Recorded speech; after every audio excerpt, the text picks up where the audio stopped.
Je vais vous raconter l'instant où Albert Einstein a réalisé que Dieu était réel. Pas le Dieu des églises et des temples, pas le Dieu qui veille sur vous et répond à vos prières. Quelque chose de bien plus grand. Quelque chose qu'il a vu caché dans le tissu mathématique de la réalité elle-même. Ce que je vais vous révéler a été mal compris pendant des décennies. Les personnes religieuses revendiquent Einstein comme l'un des leurs. Les athées affirment qu'il était l'un d'eux. Les deux ont tort. Einstein a découvert une forme de divinité qui transcende toutes les catégories religieuses. Et au moment où il l'a comprise, tout a changé. À la fin de cette vidéo, vous saurez ce qu'Einstein a réellement vu dans les équations. Vous comprendrez le parcours spirituel qui l'a mené de la foi infantile à l'athéisme, à quelque chose de bien plus profond. Et vous ne penserez plus jamais à Dieu de la même manière. Mais avant de continuer, je dois vous faire comprendre quelque chose. La plupart des gens ne peuvent pas supporter ce qu'Einstein a découvert. Cela remet en question toutes vos hypothèses sur Dieu, sur la religion, sur le sens de l'existence. Si vous voulez des réponses faciles, cette vidéo n'est pas pour vous. Si vous regardez encore, vous êtes prêts pour la vérité. Permettez-moi de vous ramener au début. Munich, Allemagne, 1891. Un garçon de 12 ans nommé Albert est assis dans sa chambre, consumé par la dévotion religieuse. Il ne se contente pas de croire en Dieu. Il vit ce qu'il appellera plus tard une extase spirituelle. Einstein a grandi dans une famille juive qui n'était pas particulièrement pratiquante, mais à l'âge de 12 ans, quelque chose s'est éveillé en lui. Il est devenu profondément religieux. Il composait des chants à la gloire de Dieu. Il les chantait en allant à l'école. Il vivait, selon ses propres mots, dans un état d'extase religieuse. Voilà l'Einstein que l'histoire a oublié. Pas le génie aux cheveux blancs de Princeton, un jeune garçon embrasé par la foi. Un enfant qui ressentait la présence de Dieu si intensément qu'il ne pouvait contenir sa joie. Et puis, cette même année, tout s'est effondré. Einstein a commencé à lire des livres scientifiques, des livres populaires sur l'astronomie, la physique, la nature de l'univers. Et ce qu'il a découvert dans ces pages a complètement anéanti sa foi. Il a écrit plus tard à propos de ce moment. Il a dit qu'à travers la lecture de livres scientifiques populaires, il est rapidement arrivé à la conviction qu'une grande partie des récits bibliques ne pouvaient pas être vrais. La conséquence fut une libre pensée positivement fanatique, couplée à l'impression que la jeunesse est intentionnellement trompée par l'État par des mensonges. Réfléchissez à ce qui s'est passé ici. En l'espace d'une seule année, Einstein est passé de la composition de chants à Dieu au rejet total de la religion, de l'extase spirituelle à ce qu'il appelait une libre pensée fanatique. La plupart des gens ne se remettent jamais de ce genre de désillusion. Soit ils reviennent à une foi confortable, soit ils s'installent dans un scepticisme permanent. Einstein n'a fait ni l'un ni l'autre. Il a entamé un voyage qui allait durer des décennies. Un voyage qui allait finalement le conduire à découvrir quelque chose de bien plus profond que ce que les croyants ou les athées pouvaient imaginer. Maintenant, permettez-moi de vous faire traverser ces décennies, parce que ce qui s'est passé entre ce garçon de 12 ans et l'Einstein qui dira plus tard « Je ne suis pas athée » est l'un des voyages spirituels les plus remarquables de l'histoire de l'humanité. Après avoir perdu sa foi infantile, Einstein s'est jeté dans la science. Il a étudié la physique avec une intensité qui frôlait l'obsession. Et ce qu'il a trouvé dans les équations a commencé à suggérer quelque chose qu'il n'avait pas prévu. En 1905, Einstein a publié sa théorie de la relativité restreinte. Il avait 26 ans. Dans cet article, il a révélé que le temps et l'espace ne sont pas absolus. Ils se courbent et s'étirent en fonction de la vitesse à laquelle vous vous déplacez. L'univers solide et fixe de l'expérience quotidienne est une illusion. 10 ans plus tard, en 1915, il a achevé sa théorie de la relativité générale. Maintenant, il a montré que la gravité n'est pas une force qui attire les objets les uns vers les autres. C'est la courbure de l'espace-temps lui-même. Les objets massifs comme les étoiles et les planètes courbent le tissu de la réalité. Et les objets plus petits suivent ces courbes. Ce qu'Einstein découvrait n'était pas seulement de la physique, c'était quelque chose qui allait remodeler toute sa compréhension de l'existence. L'univers, réalisa-t-il, n'est pas aléatoire. Ce n'est pas le chaos. Il fonctionne selon des lois mathématiques élégantes qui peuvent être découvertes par l'esprit humain. Les mêmes équations qui décrivent une pomme tombant d'un arbre décrivent des planètes en orbite autour d'étoiles et des galaxies tournant à travers le cosmos. Ce n'était pas ce qu'Einstein s'attendait à trouver, jeune homme. Il avait rejeté le Dieu de la religion parce que les récits bibliques lui semblaient naïfs et non scientifiques. Mais maintenant, il découvrait quelque chose qui semblait, à sa manière, encore plus miraculeux. L'univers est compréhensible. Il suit des règles. Il y a de l'ordre au niveau le plus profond de la réalité. Et cet ordre ressemblait à quelque chose. Il ressemblait, en un mot, à du divin. En 1929, un rabbin nommé Samuel Lévy a envoyé à Einstein un télégramme célèbre. La question était simple et directe. « Croyez-vous en Dieu ?» La réponse d'Einstein a choqué le monde religieux. Il a écrit « Je crois au Dieu de Spinoza, qui se révèle dans l'harmonie ordonnée de ce qui existe, et non en un Dieu qui se soucie du destin et des actions des êtres humains. » C'est la clé pour comprendre tout ce qu'Einstein croyait au sujet de la divinité. Il croyait au Dieu de Spinoza, pas au Dieu d'Abraham, d'Isaac et de Jacob, pas au Dieu de la théologie chrétienne, le Dieu d'un philosophe du XVIIe siècle nommé Baruch Spinoza. Qui était Spinoza et que croyait-il? Spinoza était un philosophe juif qui a été excommunié de sa communauté à Amsterdam pour ses idées radicales. Il soutenait que Dieu et la nature sont la même chose. La phrase latine qu'il utilisait était « Deus sive natura », Dieu ou nature. Ce ne sont pas deux choses différentes, c'est une seule et même chose. Pour Spinoza, Dieu n'est pas une personne. Dieu n'a pas de pensée, de sentiments ou d'intention comme les humains. Dieu est la substance infinie dont tout dans l'univers fait partie. Quand vous regardez un arbre, vous regardez Dieu. Quand vous étudiez les lois de la physique, vous étudiez Dieu. Quand vous contemplez la beauté des mathématiques, vous contemplez l'esprit divin. C'est ce qu'on appelle le panthéisme, la croyance que Dieu et l'univers sont identiques. Et Einstein l'a embrassé complètement, dans un essai de 1930 intitulé « Ce que je crois ». Einstein a rendu sa position encore plus claire.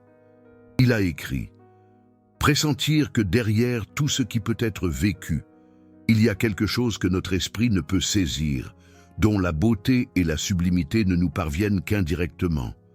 Voilà ce qu'est la religiosité, en ce sens. Et en ce sens seulement, je suis un homme profondément religieux. » Remarquez la précision de son langage. Einstein n'était religieux dans aucun sens conventionnel. Il ne priait pas.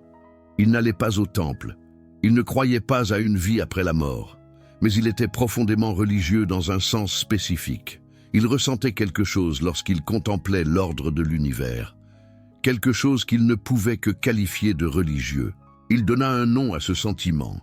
Il l'appela le sentiment religieux cosmique. Dans son essai « Religion et science », publié en 1930, Albert Einstein décrivit cette expérience en détail. Il écrivit « La plus belle expérience que nous puissions avoir est le mystère. C'est l'émotion fondamentale qui se tient au berceau de l'art véritable et de la science véritable. Celui qui ne la connaît pas et ne peut plus s'émerveiller, n'est plus capable de s'étonner, est aussi bon que mort. » C'est là qu'Albert Einstein trouva le divin, pas dans les écritures anciennes, ni dans les rituels religieux, dans l'expérience du mystérieux, dans l'émerveillement qui surgit lorsque vous contemplez le fait que l'univers existe et qu'il suit d'élégantes lois mathématiques. Maintenant, laissez-moi partager ce qui pourrait être la citation la plus importante qu'Albert Einstein ait jamais donnée sur ses croyances. En 1930, le journaliste Georges Sylvain Varenne interviewa Albert Einstein à Berlin. Leur conversation fut publiée dans les journaux du monde entier. Et dans cette interview, Albert Einstein fit une déclaration qui a été négligée pendant près d'un siècle. Varenne demanda directement à Albert Einstein s'il croyait en le divin. La réponse d'Albert Einstein fut sans équivoque. Il dit « Je ne suis pas athée, le problème impliqué est trop vaste pour nos esprits limités. Puis-je répondre par une parabole? L'esprit humain, même hautement entraîné, ne peut saisir l'univers. Nous sommes dans la position d'un petit enfant entrant dans une immense bibliothèque dont les murs sont couverts jusqu'au plafond de livres dans de nombreuses langues différentes. L'enfant sait que quelqu'un a dû écrire ces livres. Il ne sait ni qui, ni comment. Il ne comprend pas les langues dans lesquelles ils sont écrits. L'enfant note un plan défini dans l'arrangement des livres, un ordre mystérieux qu'il ne comprend pas, mais qu'il soupçonne seulement faiblement. C'est, il me semble, l'attitude de l'esprit humain, même le plus grand et le plus cultivé, envers le divin. Nous voyons un univers merveilleusement agencé, obéissant à certaines lois. Mais nous ne comprenons que faiblement les lois. Nos esprits limités ne peuvent saisir la force mystérieuse qui influence les constellations. Relisez ça. Albert Einstein rejeta explicitement l'étiquette d'athée. Il compara l'esprit humain à un enfant dans une bibliothèque, sentant un ordre mais incapable de le comprendre pleinement. Il parla d'une force mystérieuse qui influence les constellations. Ce n'est pas le langage de quelqu'un qui nie l'existence de quoi que ce soit de divin. C'est le langage de quelqu'un qui a rencontré quelque chose de vaste et d'humiliant. Quelqu'un qui a vu le divin dans les équations, mais refuse de réduire cette expérience à de simples catégories. Alors, qu'a exactement vu Albert Einstein? Quel fut le moment où il réalisa que le divin était réel? Je crois que ce moment n'était pas un événement unique, mais un éveil progressif.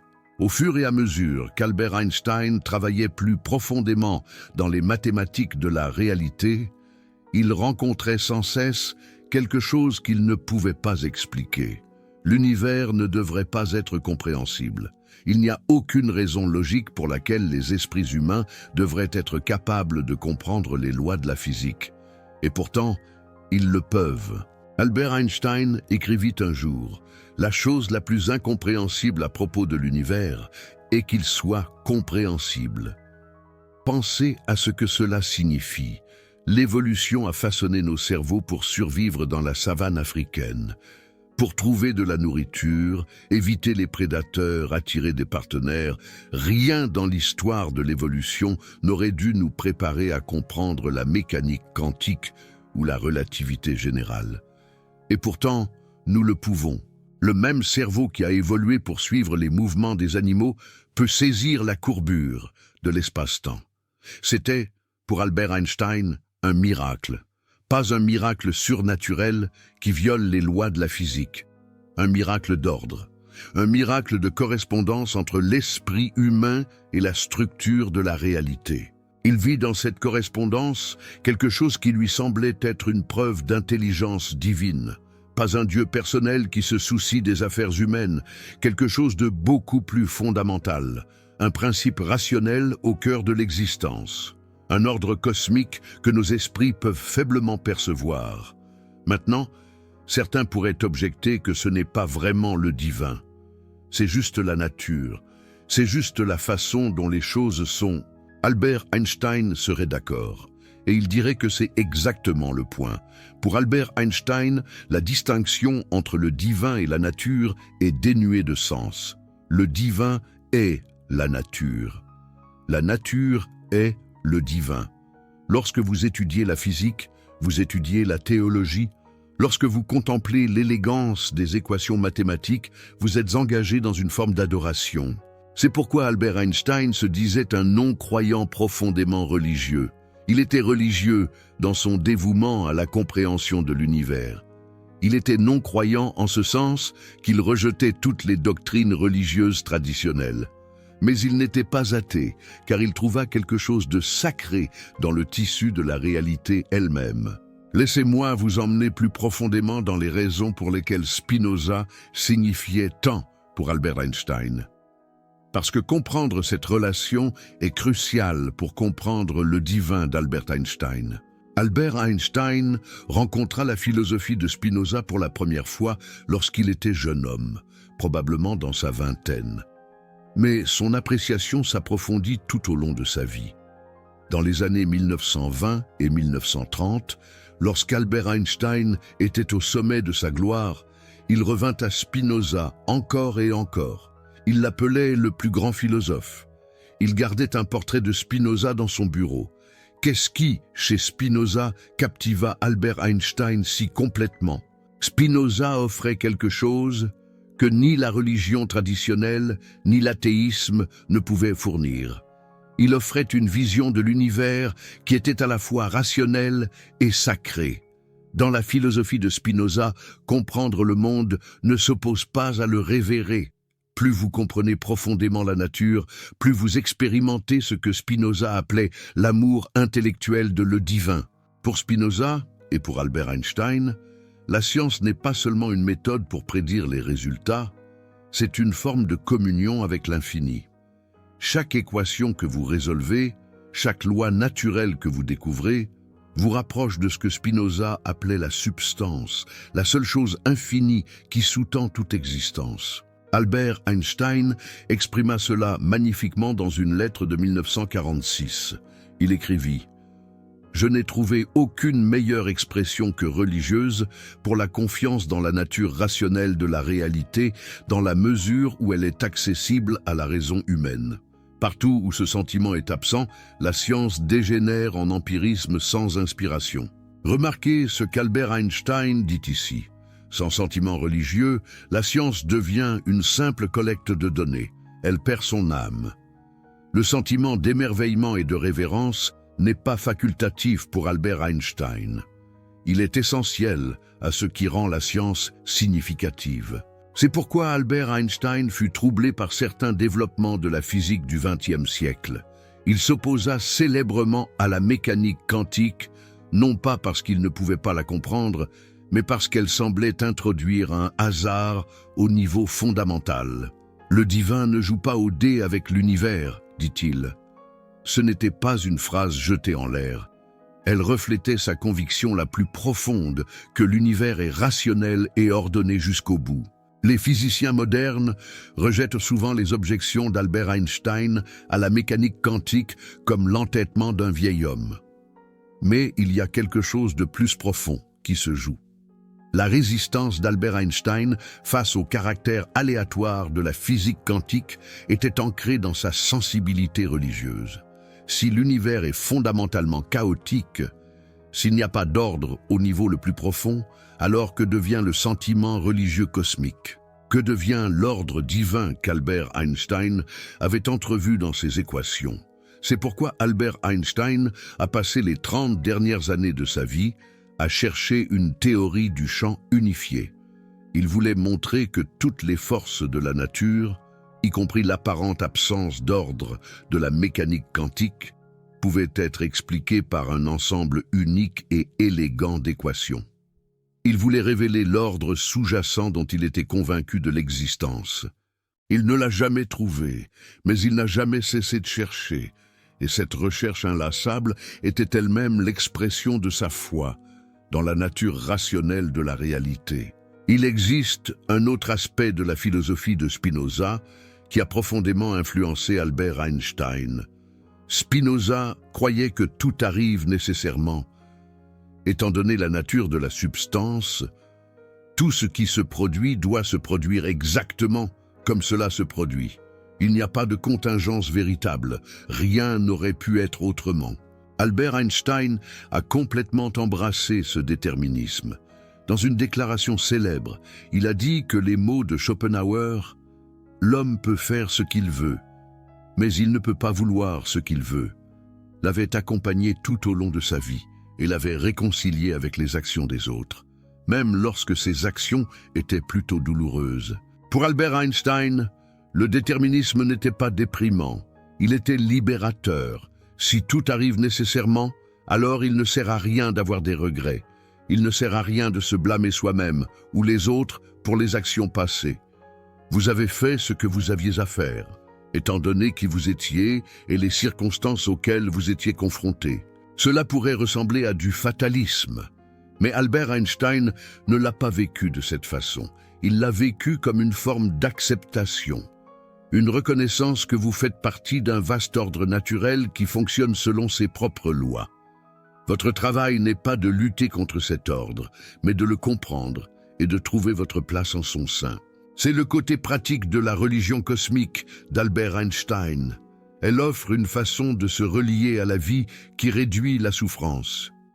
Non pas en promettant des récompenses dans l'au-delà, mais en vous aidant à accepter la réalité telle qu'elle est.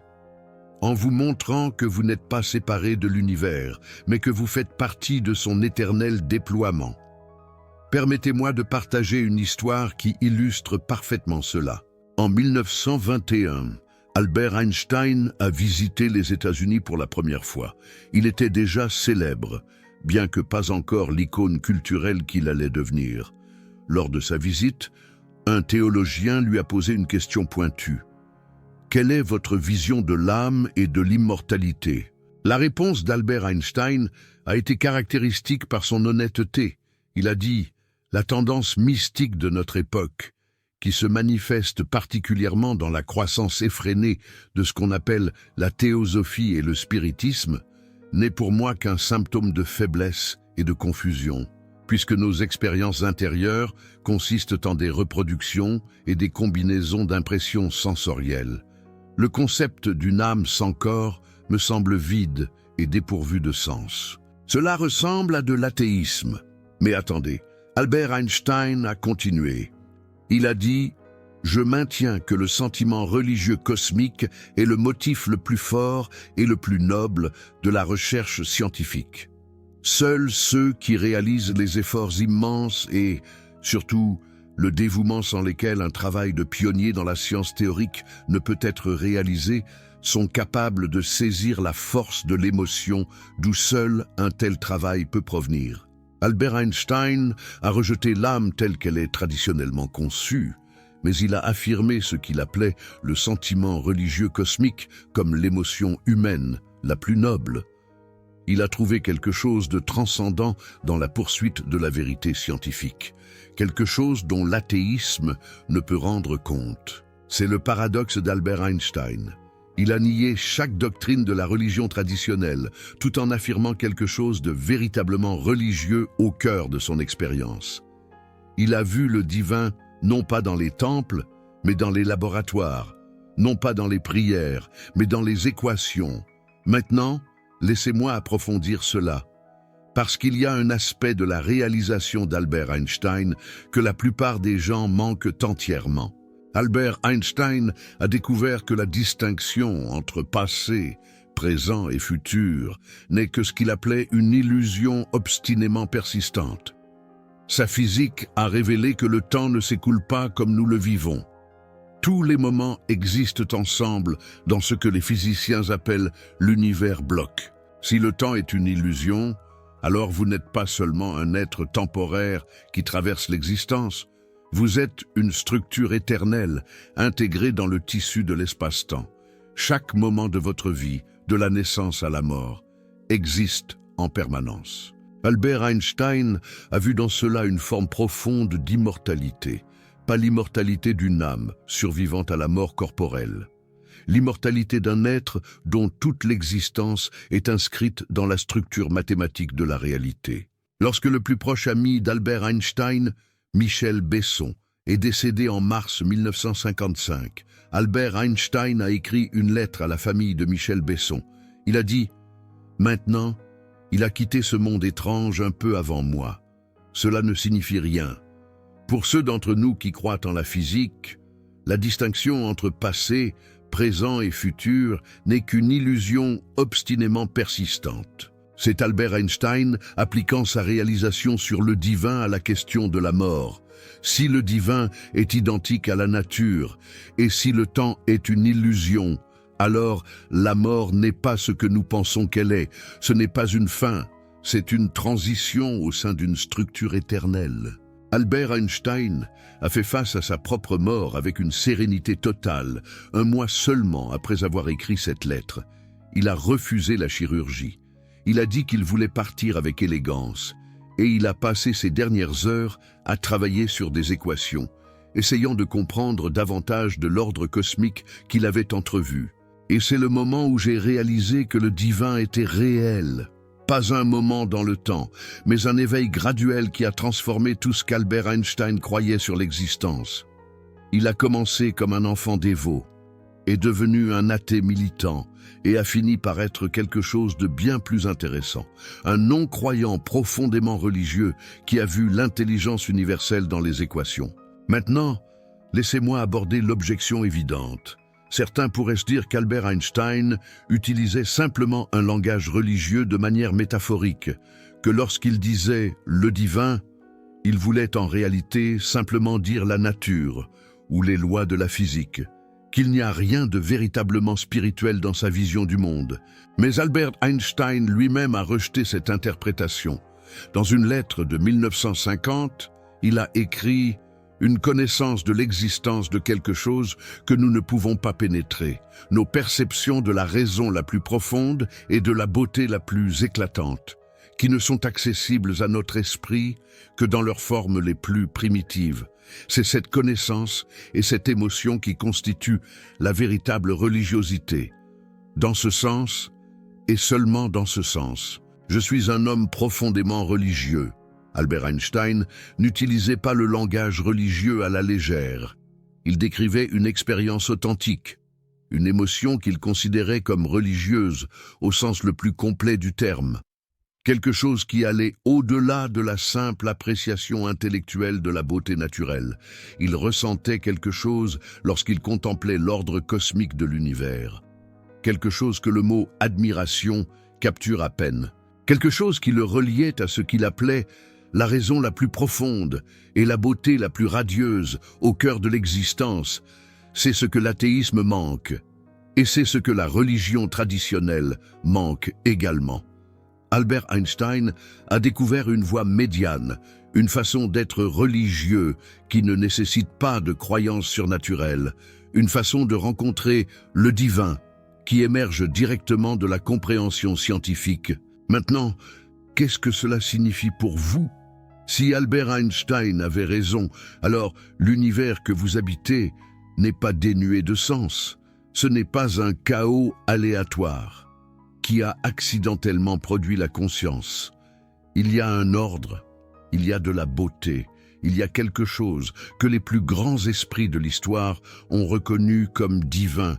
Vous n'avez pas besoin de croire en un Dieu personnel pour expérimenter cela. Vous n'avez pas besoin d'appartenir à aucune religion. Vous pouvez trouver ce qu'Albert Einstein a trouvé, simplement en regardant le ciel nocturne et en ressentant l'émerveillement. En étudiant comment les choses fonctionnent et en sentant les mathématiques élégantes sous la surface, en reconnaissant que vous faites partie de quelque chose de vaste, d'ordonné et de beau. C'est le sentiment religieux cosmique et il est accessible à quiconque est prêt à le cultiver. Albert Einstein a écrit un jour que l'individu ressent la futilité des désirs et des objectifs humains et la sublimité et l'ordre merveilleux qui se révèlent à la fois dans la nature et dans le monde de la pensée. L'existence individuelle l'impressionne comme une sorte de prison et il veut expérimenter l'univers comme un seul ensemble significatif. C'est la transformation que la réalisation d'Albert Einstein rend possible. Vous cessez de vous voir comme un petit être, séparé, luttant pour la survie dans un univers indifférent. Vous commencez à vous voir comme faisant partie d'un ensemble ordonné, un participant à quelque chose de significatif. Si cette vidéo vous a montré quelque chose que vous n'aviez jamais envisagé auparavant, si vous sentez que vous avez entrevu ce qu'Albert Einstein a entrevu, alors envisagez de soutenir cette chaîne avec Super Thanks. Lorsque vous cliquez sur ce bouton, vous ne soutenez pas seulement du contenu, vous soutenez la diffusion d'idées qui peuvent transformer la façon dont les gens voient la réalité. Des idées qu'Albert Einstein voulait que le monde comprenne. Vous faites partie de cette mission maintenant. Permettez-moi de boucler la boucle. Le voyage spirituel d'Albert Einstein l'a mené de la foi de l'enfance à l'athéisme, à quelque chose qui transcende les deux. Il a réalisé que le divin était réel, mais pas le divin des églises et des temples. Il a trouvé le divin dans l'ordre mathématique de l'univers, dans la mystérieuse correspondance entre les esprits humains et la structure cosmique, dans l'élégance des équations, eux qui décrivent tout, des atomes aux galaxies. Ce Dieu ne répond pas aux prières, ce Dieu ne récompense pas les bons et ne punit pas les méchants. Ce Dieu est simplement l'infinie substance dont tout fait partie, l'ordre qui rend la science possible, la beauté qui vous coupe le souffle lorsque vous regardez les étoiles. Albert Einstein a appelé cette réalisation le sentiment religieux cosmique, et il le considérait comme la forme de spiritualité la plus élevée, accessible aux êtres humains.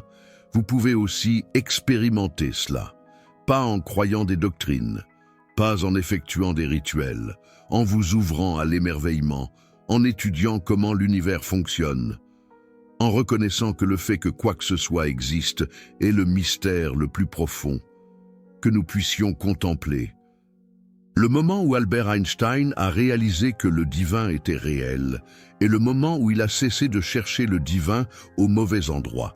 Il a cessé de chercher dans les textes anciens et a commencé à chercher dans les équations de la physique. Il a cessé de chercher un parent cosmique et a commencé à voir l'ordre cosmique. Il a cessé de demander ce que le divin veut et a commencé à s'émerveiller de ce que le divin est. Et ce que le divin est, pour Albert Einstein, c'est tout, les étoiles et l'espace entre elles, les lois qui régissent le mouvement et les esprits qui comprennent ces lois, la naissance et la mort, la joie et la souffrance, la création et la destruction. Tout cela est le divin, tout cela est sacré. Maintenant, je veux vous entendre. Albert Einstein a dit qu'il n'était pas athée, mais un non-croyant profondément religieux. Il a trouvé le divin dans les équations de la physique. Est-ce que cela résonne en vous? Avez-vous déjà ressenti ce qu'il appelait le sentiment religieux cosmique? Commentez, je comprends. Si la réalisation d'Albert Einstein a du sens pour vous, commentez. Toujours sceptique. Si vous pensez qu'il utilisait simplement un langage religieux pour quelque chose qui n'est pas vraiment spirituel, je lis chaque commentaire dans les 2 premières heures et je répondrai à autant que possible. Parce que c'est la conversation qui compte. C'est ce qu'Albert Einstein voulait que nous comprenions. Il ne nous a pas seulement donné la physique, il nous a donné une nouvelle façon de voir le divin. Une façon qui ne nécessite pas la foi en des choses, qui contredisent la science. Une façon qui émerge de la science elle-même. Vous faites maintenant partie des rares qui savent ce qu'Albert Einstein croyait vraiment qu'à propos de le divin. Cette connaissance vous change. Elle ouvre une porte que la plupart des gens ne trouvent jamais. La question est ce que vous allez en faire.